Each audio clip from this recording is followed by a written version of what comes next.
भूर्भुवः स्वः तत्सवितुर्वरेण्यं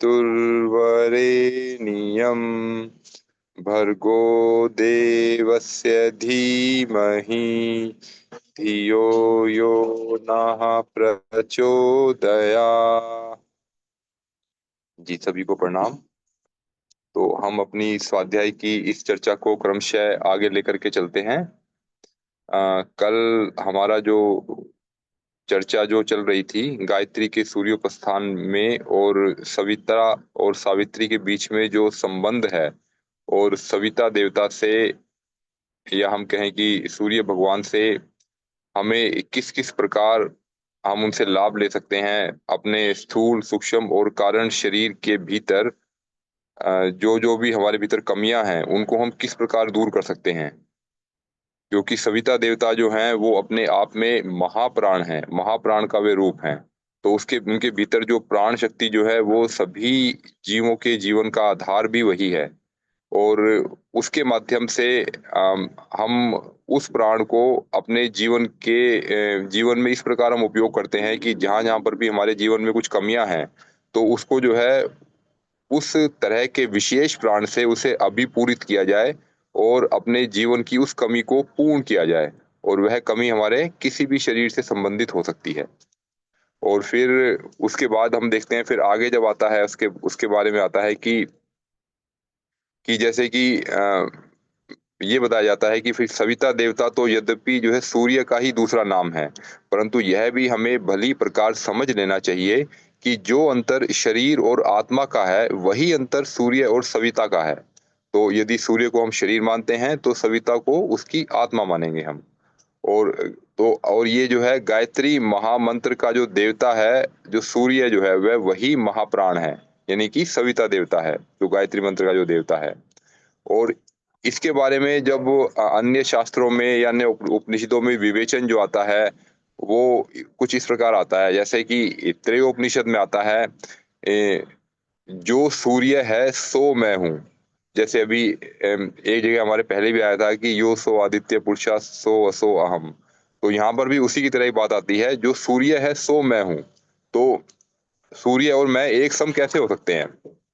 उसका शरीर तो इतना विशाल है और मेरा शरीर जो है एक सीमा में है। तो वो यह जो है निश्चित रूप से आत्मा के पक्ष में ही बात कही जा रही है कि आत्मा का स्वरूप जो सूर्य का है वही आत्मा का स्वरूप मेरा भी है। इसी के आधार पर ये कहा गया है कि जो सूर्य है वही मैं हूँ, यानी कि जो उसकी क्षमताएं हैं उसी प्रकार की क्षमता हमारे भीतर भी आत्मा में विद्यमान है और वो सुप्त अवस्था में पड़ी हुई है। उन्हीं को हमें साधना के माध्यम से जगाना है। सूर्य ने उसे जगा लिया है, हमें उसे जगाना है।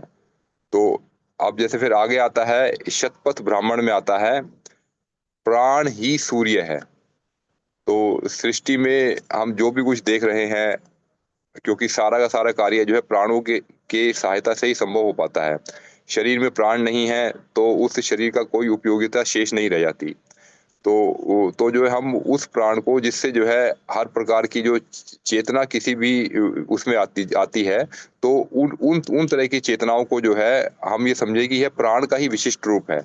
तो प्राण के विशिष्ट रूप को हम समझे तो उसको हम यह मानना चाहिए कि यह प्राण का आधार जो है यह सूर्य ही है, यह सविता देवता ही है, जिससे जो है हम सभी को वह प्राण मिल रहा है। और फिर अब आगे आता है, इसके बाद इसमें आगे आता है कि सूर्य के उदय होने पर, देखिए यह आता है प्रश्नोपनिषद में। प्रश्नोपनिषद में आता है कि सूर्य के उदय होने पर ही सारे विश्व में प्राण अग्नि का संचार होने लगता है। तो जैसे ही देखिए सूर्य जब उदय होता है तो हम देखते हैं कि जो सुबह के समय में जो प्रकृति में जो हलचल है वो बढ़ जाती है। सूर्य उदय से कुछ घंटे पहले, 2 3 4 घंटे पहले जो है ब्रह्म मुहूर्त का समय होता है हमारा। तो ब्रह्म मुहूर्त के समय में जो है एक विशेष प्रकार का वातावरण, विशेष प्रकार की एक शांति छाई रहती है। तो वह समय भी जो है साधना के लिए, ध्यान करने के लिए उपयुक्त होता है। जैसे जैसे सूर्य जो है उदय होने लगता है तो प्रकृति में जीवों में हलचल बढ़ जाती है, पक्षी चहचहाने लगते हैं और हवा भी जो है, जो शांत थी थोड़ी चलने लगती है थोड़ी। और भी विभिन्न प्रकार की जो गतिविधियां जो है हमें देखने को मिलती हैं, अपने शरीर में भी गतिविधियां देखने को मिलती हैं। हमारे शरीर के भीतर जो जठराग्नि जो है उसका सीधा का सीधा संबंध सूर्य से ही है। जिन देशों में सूर्य नहीं निकलता उनकी जठराग्नि कमजोर होती है। तो उनको जो है अपने भीतर जो है शरीर के भीतर भोजन का पाचन करने के लिए अलग से कुछ लेना पड़ता है। इसलिए वो जो है वो अल्कोहल, शराब वग़ैरह, बियर वग़ैरह वो सब लेते हैं। तो उनके वातावरण के अनुकूल उनके लिए वो सही है, क्योंकि उनके पास सूर्य भगवान नहीं है, तो उनको जो है एक एक्स्ट्रा कुछ एक ऐसे माध्यम से अपने अपने शरीर में पाचन क्षमता को बढ़ाने के लिए कुछ ऐसा कुछ हम उनको लेना पड़ेगा, क्योंकि उनका भोजन भी ऐसा होता है। फिर अगर वो नॉन-वेज खाते हैं या भारी भोजन खाते हैं, तो उसको डाइजेस्ट करने के लिए तो उनको वो बियर और अल्कोहल उनको लेना ही पड़ेगा उनको, नहीं तो जो है वो जीवित नहीं रह पाएँगे, वो उस भोजन को डाइजेस्ट नहीं कर पाएँगे वो। और जबकि इसके विपरीत जो है हमारे साथ क्या है, हमारे साथ ये होता है कि सूर्य के उदय होने के साथ-साथ ही हमारी जो है जठराग्नि भी जो है तीव्र होने लगती है। तो इसलिए कहा जाता है कि जो सुबह का समय जो होता है, सुबह जो सूरज उगा है, सूरज उगने के 2-3 घंटे तक हमें अपना भोजन जो है वो कर लेना चाहिए। तो उस समय जठराग्नि हमारी जो सबसे अधिक होती है, सबसे अधिक होने का लाभ क्या मिलता है हमें? उस समय हम जो भी भोजन करते हैं वो अच्छे से हमारे शरीर में हजम होता है, डाइजेस्ट होता है वो। तो जब अच्छे से डाइजेस्ट होगा तो उससे जो रस जो बनेगा और रस से जो अंतिम जो तत्व है वो जो वीर्य जो बनेगा, तो उसमें जो है व्यवधान उत्पन्न नहीं होगा और उसकी एफिशिएंसी बहुत अच्छी बनी रहेगी। अगर हम बाद के समय में भोजन करते हैं तो उस समय यह भी संभव है कि हमारा भोजन अच्छे से डाइजेस्ट ना हो। जब भोजन डाइजेस्ट नहीं होगा तो क्या होगा? वो सड़ेगा भोजन। सड़ने पर फिर हमारे शरीर में तरह-तरह के रोग उत्पन्न करेगा। परंतु आज के समय में भी कुछ लोगों को ये भी दिक्कत होती है कि वह ये बोलते हैं कि सूर्य उदय के बाद हमें भूख ही नहीं लगती हमें। तो उसका मुख्य कारण है कि वो रात्रि को लेट भोजन करते हैं। वो रात्रि को लेट भोजन करने से उनके शरीर में भोजन पड़ा रहता है और वो भोजन डाइजेस्ट नहीं हुआ तो वो भोजन जो है सुबह के समय में डाइजेस्ट हो रहा होता है, इसलिए उनको भूख नहीं लगती उनको। तो इसलिए हमें कोशिश ये करना चाहिए कि सूर्यास्त के समय में भी जठराग्नि अपनी अधिक होती है। जैसे जब अग्नि जलती है तो जब वो बुझने को होती है तो एकदम वो तेज़ जलती है। जैसे किसी दीपक की लौ आपने देखी होगी। दीपक की लौ बुझने से पहले बहुत तेज़ हो जाती है। तो वही अवस्था जो है शाम के समय में हमारी जठराग्नि की होती है, हमारे शरीर की होती है हमारी। तो जब जब जो है जठराग्नि जो है वह जब मंद होकर के बुझने वाली होती है, तो उस समय बहुत तीव्र होती है। तो इसलिए कहा जाता है कि सूर्यास्त से लगभग 40 मिनट पहले तक आपका भोजन हो जाना चाहिए। क्योंकि वो जब आपने भोजन कर लिया और उसके जो है अभी 40 मिनट का समय है तो उतने समय में जो है आपका अधिकतर भोजन जो है जो जो आप हल्का भोजन भी करना है हमें रात्रि को कहें या शाम को ही कहें, सूर्यास्त से पहले ही हमें रात्रि वाला भोजन करना ही चाहिए हमें। क्योंकि ये जो है स्वस्थ जीवन के सूत्र हैं। अगर हमने ये जीवन में अपनाए तो उन्हें कभी भी वात की समस्या नहीं होने वाली। आज के समय में लोगों को घुटनों में दर्द होता है या जॉइंट पेन होता है, कभी-कभी छाती में भी दर्द हो जाता है। तो ये सब समस्याएँ जो हैं हमारे शरीर में वात बढ़ने के कारण होता है। तो वात बढ़ने का मुख्य कारण जो है भोजन का समय पर ना लेना और हम जो है भारी जो भोजन वो लेते हैं हम जो है ऋतुचर्या के अनुसार और जो है मौसम के अनुसार, समय के अनुसार भोजन नहीं करते और अपनी शरीर की प्रकृति के अनुसार भोजन नहीं करते। अपने शरीर की प्रकृति को जान करके हमें भोजन लेंगे, तो वह हमारे शरीर में जो वात उत्पन्न नहीं करेगा और ये छोटी-छोटी चीज़ें जो हैं हमें ध्यान के माध्यम से समझ में आने लगेंगी। जब हम ध्यान कर रहे हैं तो पहला ध्यान अपने ऊपर ही क्यों ना करें हम? हम अपने शरीर का ही ध्यान क्यों ना करें? तो अपने आप को पूर्ण स्वस्थ तो बनाएँ पहले हम। तो हम फिर जब इस तरह के जब हम कुछ प्रकृति के नियमों का पालन करते हैं, तो हम भोजन हमने समय पे लिया, तो जब आपने भोजन समय पे लिया तो फिर सुबह जब आप उठेंगे तो आपको भूख बहुत अच्छी भूख लगी होगी। और फिर हम कहते हैं कि हम जो है प्रकृति के साथ में तालबद्ध होकर के चल रहे हैं।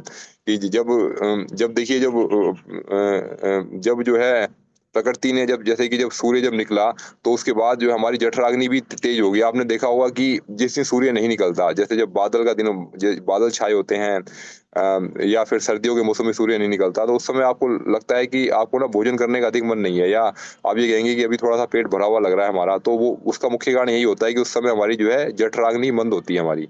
तो पाचन करने की क्षमता हमारी कमज़ोर हो जाती है हमारी। तो हालाँकि हमारे पास अन्य भी उपाय हैं कि हम जो है प्राणायाम के माध्यम से या अन्य क्रिया योगों के माध्यम से अपनी जठराग्नि को बढ़ा सकते हैं। तो तो जो है जो ज्ञान के माध्यम से हम जब योग को अपने जीवन में प्रैक्टिकल करते हैं तो उनके उनके माध्यम से हमें सभी समस्याओं का समाधान मिल जाता है। तो उसके माध्यम से भी हम प्रकृति के साथ में तालबद्ध रह करके उसके साथ चलने में हम सक्षम हो जाते हैं। तो अब देखिए जैसे इसमें आया कि सूर्य के उदय होने पर सारे विश्व में प्राणाग्नि का संचार होने लगता है। तो सभी जो है जीव जो है भोजन की तलाश में घूमने लगते हैं। तो उनको भी पता है कि सूर्य उदय हो गया है, होने वाला है, तो उन्हें भी भोजन करने का उनके लिए उपयुक्त समय है। तो हमें कम से कम जो है जीव-जंतुओं से प्रकृति से यह सब सीखना चाहिए कि जैसे जो है कैसे वो लोग जो है कोई जीव-जंतु कभी बीमार नहीं पड़ते, कभी किसी डॉक्टर के पास नहीं जाते और जितना जीवन उनको मिला है, वो वह जो है वह सुखी होकर के और कम से कम जो है बिना बीमारी के पूरा जीवन बिताते हैं अपना, क्योंकि वो प्रकृति के साथ में तालबद्ध होकर के चलते हैं। तो यही चीज़ जो है हमें प्रकृति से और अन्य जीव-जंतुओं से सीखना चाहिए हमें कि जैसे वो करते हैं उस प्रकार हम भी अपने आप को प्रकृति के साथ में तालबद्ध होकर के और एक निरोगी और एक सुखपूर्वक जीवन अपना व्यतीत करें। जितना भी जीवन हमें ईश्वर ने दिया है, जितनी भी साँसें हमारे पास हैं। फिर देखिए आगे आता है एक श्रुति आती है, उसमें यह बात आती है कि इस सूर्य से ही सब प्राणियों को प्राण प्राप्त होता है। तो इसके बारे में जैसे पहले भी आया था कि जितने भी प्राणी हैं जो भी जैसे जो जीव-जंतु हैं, वनस्पतियाँ हैं, तो अब देखिए कि हम जैसे जो भोजन जो करते हैं, जो एक तो शाकाहारी होते हैं, मांसाहारी लोग होते हैं। तो जो है उसका कारण देखिए उसमें जो है जो प्राण जो है सूर्य से पहले जैसे कि वनस्पति में गया, उन वनस्पतियों को शाकाहारी जीवों ने खाया। तो उसका जो प्राण का कुछ अंश जो है, वो हमें मिला क्योंकि जो है उसका जो प्राण का जो विशुद्धतम रूप जो था, वो जो है वो उन साग-सब्जियों ने अपने अंदर समा लिया और उसका कुछ अंश जो है हम धारण कर पाए। अब उन साग-सब्जियों को जो है जीव-जंतु भी खाते हैं और कुछ लोग जो है उन जीव-जंतुओं को भी खा जाते हैं। तो उस अवस्था में जो है उनको जो है प्राण का और भी अति अल्प अंश मिलेगा। तो एक तो जो प्राण जो सूर्य से मिला, सूर्य से वनस्पति में आया तो उसका कुछ अंश आया। फिर हमने वनस्पतियों को हमने खाया, शाकाहारी जीवों ने खाया, उसका कुछ अंश उन्हें मिला और उसको मांसाहारी जो है अगर हम मांसाहारी बन के खाते हैं तो उसका और भी कम अंश हमारे शरीर को मिलेगा और उसको जो है डाइजेस्ट करने में शरीर को ऊर्जा भी अधिक खर्च करनी पड़ेगी हमें। तो हम देखें कि जो है इस प्रकार जो प्राण का जो है कुछ अंश ही उनको मिल पाता है जो मांसाहार का सेवन करते हैं। और इसके बाद फिर एक सीधा तरीका भी है कि हम सविता साधना से, सावित्री की साधना से सीधा ही सूर्य भगवान से वो सब ऊर्जा पा लें जो अन्य जीव-जंतु पाते हैं। तो इसके लिए देखिए इसके लिए जो है इसके लिए हम विज्ञान की भाषा में इसे समझें, तो विज्ञान की भाषा में हम देख सकते हैं कि जो पेड़-पौधे जो हैं सूर्य से जो प्राण शक्ति जो पाते हैं, अगर हम उसकी हम केमिकल एनालिसिस करें हम, तो केमिकल एनालिसिस में जो है हम ये पाते हैं कि उसके अंदर जो है सूर्य की जो रोशनी जो है, वो जो पेड़-पौधों की जो पत्तियाँ जो होती हैं, उनके अंदर जो है क्लोरोफिल नाम का एक सब्सटेंस होता है। तो क्लोरोफिल क्या करता है कि सूर्य के भीतर की जो प्राण शक्ति जो है, वह उसको खींच करके और पेड़-पौधों का विकास करता है। उसके पेड़-पौधों का विकास होता है तो जो वो शक्ति जो कि जो प्राण शक्ति जो सूर्य के भीतर विद्यमान थी जो हमें लगातार मिल रही है, वह प्राण शक्ति अपने अंदर धारण करके वो पेड़-पौधा अपना विकास करता है और एक स्थूल रूप में एक जो है एक साग-सब्जी के रूप में, एक अन्न के रूप में हमारे सामने जो है वह हमें भोजन जो है वह प्रदान करता है। तो अब जो अन्न और भोजन जो जो उसने जो जो हमें किया प्रदान तो उसके भीतर जो है क्लोरोफिल होता है। अगर हम वो क्लोरोफिल की संरचना हम देखते हैं, उसका हम केमिकल हम देखते हैं, उसकी लैबोरेटरी में देखते हैं क्लोरोफिल में है क्या? तो उसके मिलता-जुलता जो है हमारे शरीर के अंदर क्या है? तो जो है उससे मिलता-जुलता हमारे शरीर में एक तत्व है जिसे हम बोलते हैं हीमोग्लोबिन। तो हीमोग्लोबिन और क्लोरोफिल दोनों का जो केमिकल जो संरचना है, दोनों की जो बनावट है, दोनों की जब लेबोरेटरी में जाँच की जाती है तो लगभग-लगभग एक जैसी है। बहुत कम आंशिक रूप में ही दोनों में अंतर है। तो आप देखिए कि जो पेड़-पौधे जो क्लोरोफिल के माध्यम से अपना भोजन सीधा ही सूर्य से ले लेते हैं, तो वही क्षमता ईश्वर ने हमारे भीतर भी हीमोग्लोबिन के रूप में दी है। तो हीमोग्लोबिन की हम अगर हम उसकी शक्ति को समझ जाएँ और हम साधना से वो शक्ति जगा लें, तो हम जो है सीधा भी सूर्य से हम भोजन ले सकते हैं। तो जो है ये इस तरह की जो है गुरुदेव ने भी इसके बारे में इसका वर्णन किया है कि सावित्री साधना से इस तरह की सिद्धियाँ भी बहुत आराम से प्राप्त की जा सकती हैं।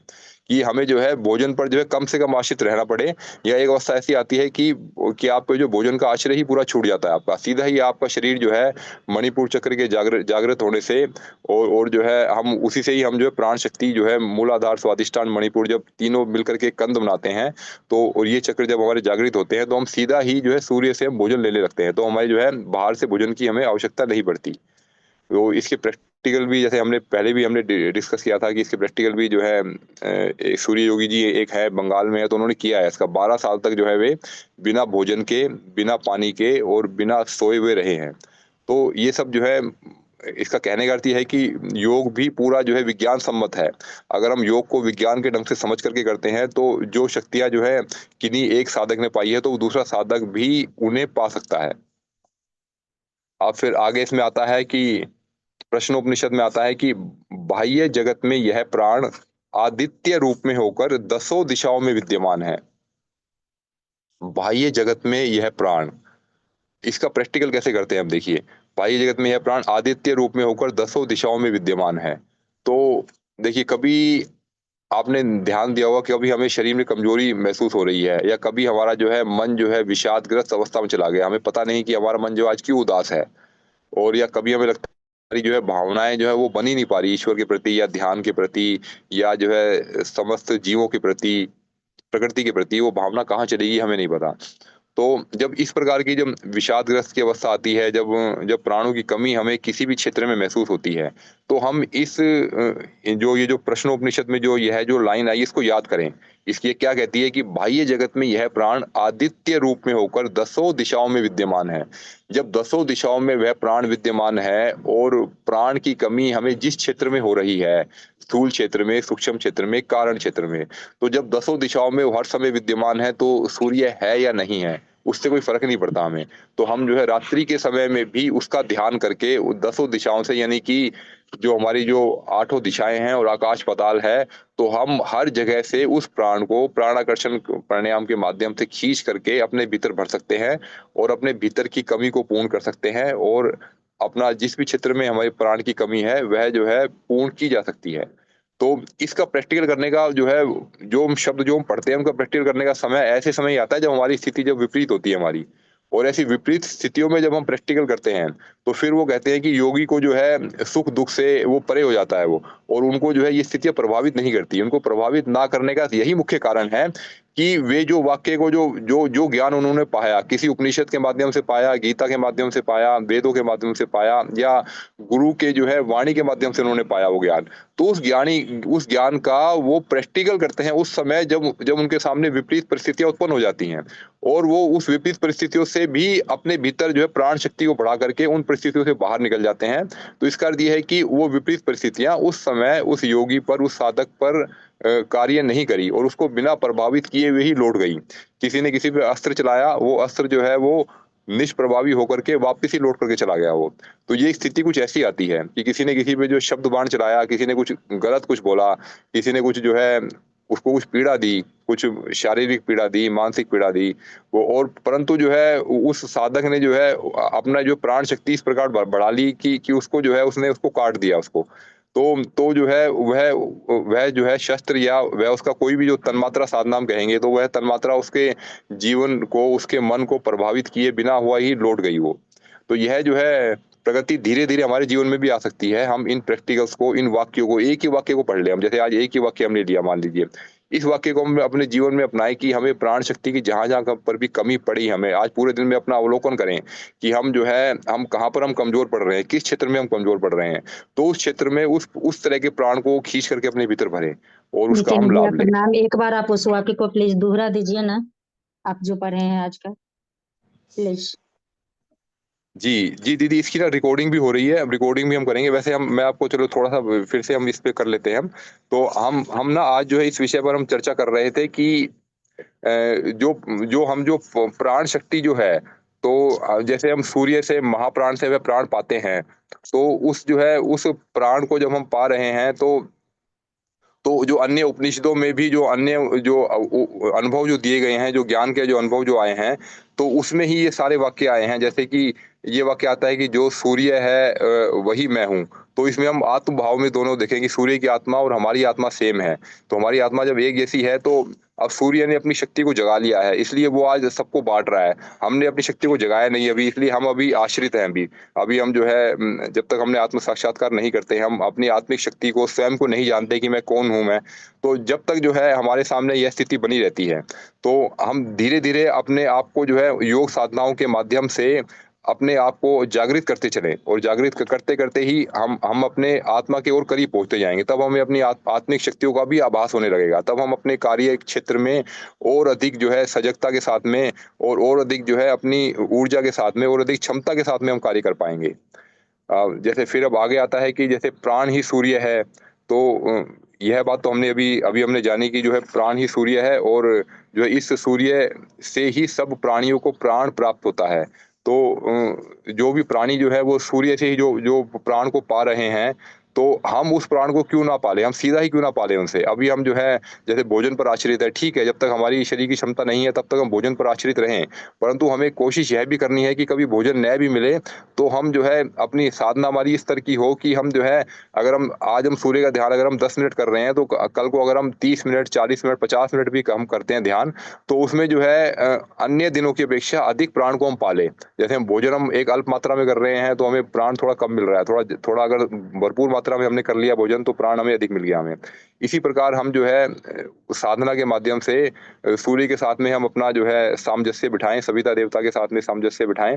और अभी हम तो स्थूल सूर्य के साथ में वो प्राण शक्ति बढ़ा रहे हैं अपनी, पर फिर एक अवस्था ऐसी भी आती है कि रात्रि के समय में भी जब आप सूर्य का ध्यान करेंगे तो आपको जो वही प्राण शक्ति आपको रात्रि में भी मिलने लगेगी, क्योंकि तब आपने जो है उस सूर्य की शक्ति को, सविता देवता को अपने भीतर धारण कर लिया।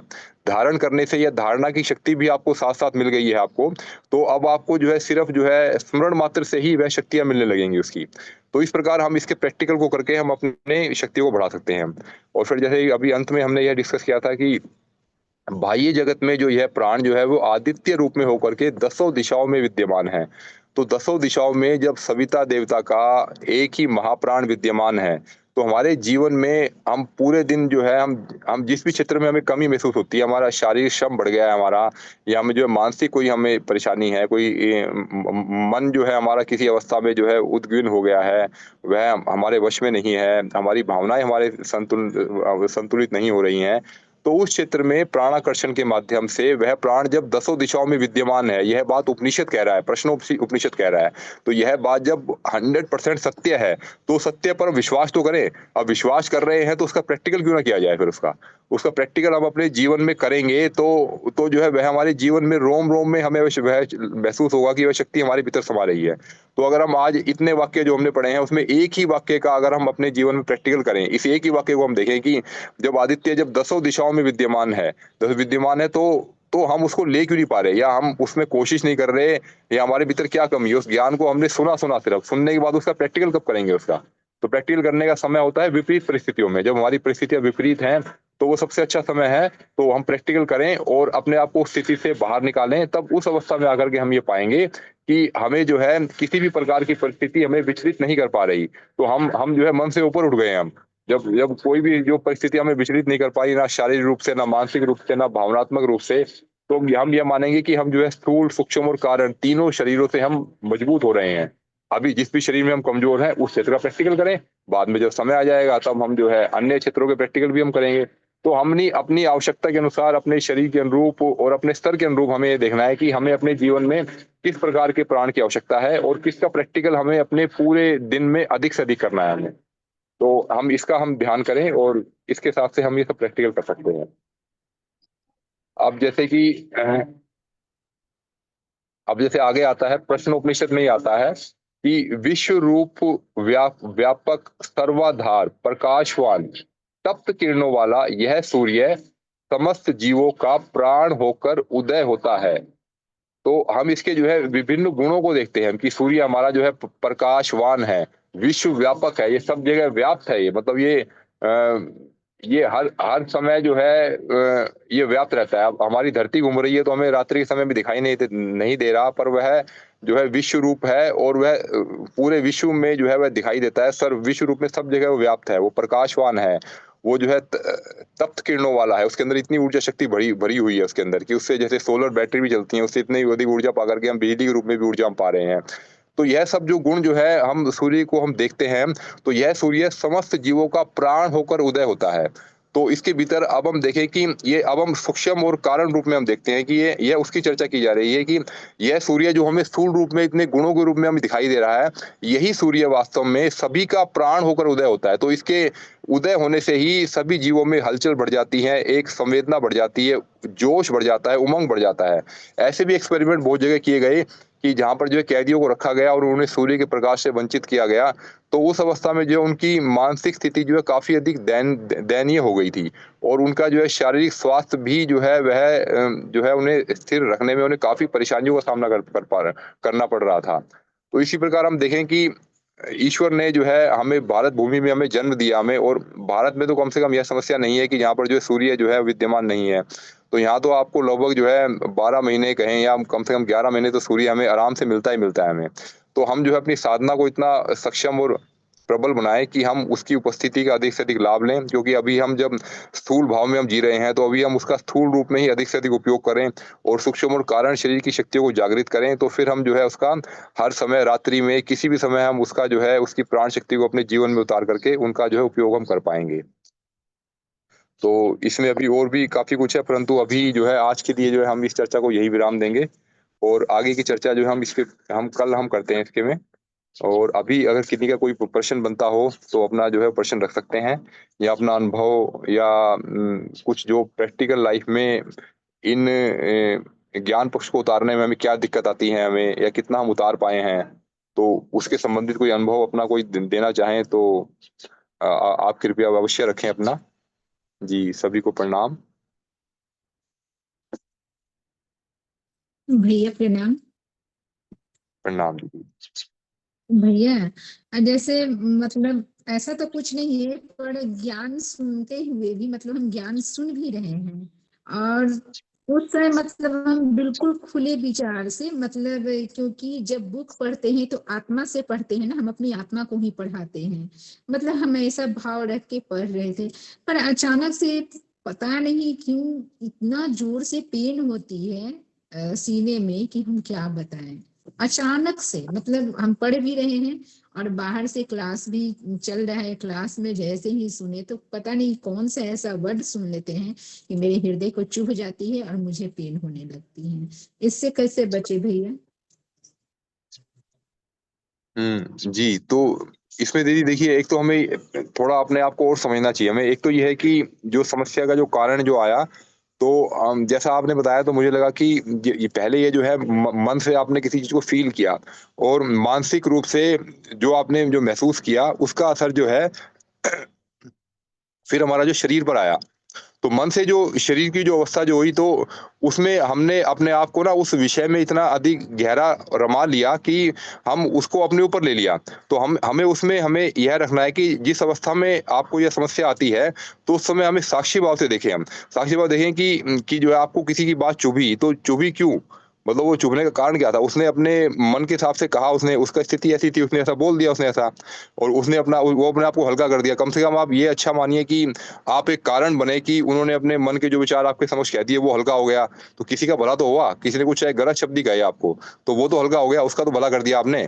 अब ये है कि आप कुछ गलत शब्द आए, तो आप तो साधक हैं। अब आप साधक हैं तो आपको पता है कि कुछ गलत शब्द कहे, तो एक पेशेंट अगर गलत शब्द कहेगा, तो उसका जो है मुझे उसको जो है अंतर तक लेने की क्या आवश्यकता है? मुझे उसको जो है ऐसा महसूस क्यों कर रही हूँ कि मेरे लिए वो शब्द कह रहा है वो? तो आप ये समझिए उस विषय में कि वो उसके मन में जो जो चल रहा था, जो जैसा उसके अंदर के भाव चल रहा था, जैसा उसका स्तर है, उसका साधना का स्तर है, उसके हिसाब से उसने वो कहा, उसको आप अपने पे लीजिए मत, उसको आप साक्षी भाव से देखिए। और जब आप अपने आप को आत्मा मानेंगी, तो उस पर तो ना तो शरीर पर उसका कोई असर होना है, ना मन पे उसका कोई असर होना है कोई।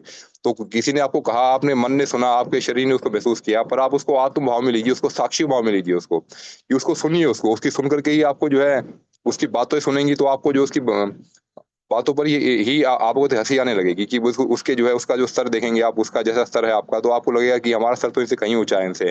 तो इस तरह से जब हम समझते हैं उसको, तो उसको हम एक पेशेंट भाव में ले लें उसको आप। तो उसको अपने ऊपर हावी ना होने दें, किसी भी स्थिति को अपने मन के माध्यम से कोई हावी हो रही है, तो उसको अपने ऊपर हावी ना होने दें उसको। उसको एक साक्षी भाव से लेकर के उसको हम सरल बना सकते हैं उसको हम अपने जीवन में। जी, दीदी। जी भैया, समझ में आया, बिल्कुल सही बात है।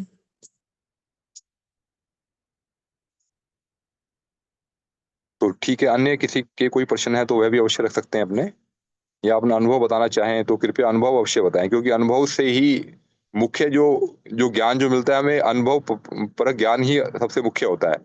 तो आपने कुछ ऐसी अनुभूति की हो, ऐसा अनुभव लिया हो, तो वह भी आप अवश्य रखें सबके सामने। जी, दीदी। जी प्रणाम भैया। अभी प्रणाम विभा दी दीदी। ने जो कहा वो तो आपने जो उस पर बताया विवेचना की भैया, वो बहुत सुंदर लगा। लेकिन कभी कभी मैं अपने लाइफ में भी देखती हूँ कि मुझे हमेशा आत्मभाव रहने के बावजूद भी कभी कभी वो कुछ घंटों के लिए वो चीज प्रभावित कर वो कवर अप तो तुरंत हो जाता है, लगता है कि नहीं ये हम बेवजह का परेशान हो रहे हैं, लेकिन कुछ घंटों के लिए वो चीज हमारे दिमाग पे असर कर जाता है। कभी कभी ऐसी स्थिति आती है कि वो समझ उस में आता नहीं, गहरे है तो बाद में तुरंत 2-3 घंटे बाद लगता है कि नहीं ये तो हमें प्रभावित कर गई, ये तो गलत हो गया। तो फिर रिकवरी हो जाता है, लेकिन कुछ देर के लिए वो प्रभावित कर जाती है शब्द जो है। जी जी, भैया। जी। तो दीदी जी, बहुत अच्छा आपने अनुभव बताया दीदी। तो ये अनुभव ना दीदी सभी को होता है। तो हमने भी देखा, सबने अधिकतर में आप अगर ये चीज़ ना अन्य से भी पूछेंगी तो ये अनुभव उनको भी होगा। तो उसमें जो है हमारी मन की स्थिति ये होती है कि हम अपने आप को ना पूर्ण रूप से उस स्थिति में डुबा लेते हैं। उस समय हमारा साक्षी भाव नहीं रह जाता उस समय हमारा। अब जैसे हम कहते हैं ना कि हम उस समय भी आत्मभाव है, तो उस समय आत्मभाव में नहीं है हम। हम उस समय अपने होश में नहीं है पूर्णतया। तो जब होश में नहीं है तो उस समय हम साक्षी भाव में भी नहीं रह सकते हम। साक्षी भाव ही जो है पूर्ण चैतन्यता का भाव है कि जब हम अपने आप को जो है उस स्थिति से अलग करके देख पा रहे हैं, एक थर्ड पर्सन की तरह हम देख पा रहे हैं कि जो स्थिति हमें प्रभावित की, हमने अवश्य ही उस स्थिति के अंदर अपने आप को पूरी तरह से रचा-पचा महसूस कर लिया हमने अपने आप को। तो महसूस किया तो उस समय साक्षी भाव नहीं रहा, ना ही वो आत्मभाव रहा। तो जब वो आत्मभाव से विस्मृति जब हुई, जब साक्षी भाव से विस्मृति जब हमारी हुई, तो उसी अवस्था में ये स्थिति आएगी दीदी। आप कभी भी आप ध्यान से देखिए कि जब आपने 2-3 घंटे बाद भी उसको रिकवर किया अपने आप को, तो उस समय आपने अपने आप को उस स्थिति से अलग करके ही अपने आप को रिकवर किया। परंतु जब वह स्थिति आई तो उस समय जो है आपने अपने आप को पूरी तरह से उसमें डुबो लिया था। उस समय वो साक्षी भाव, आत्मभाव नहीं रहा था उस समय। तो जी हमें तो जी दीदी जी। अनुभव में यही लगता है। जी जी दीदी। जी भैया। जी, हाँ जी भैया, प्रणाम। क्लास का टाइम हो गया तो शुरू कर दीजिए, जी, फिर बाद में डिस्कस। जी, जी। जी जी। जी, जी। ठीक है दीदी।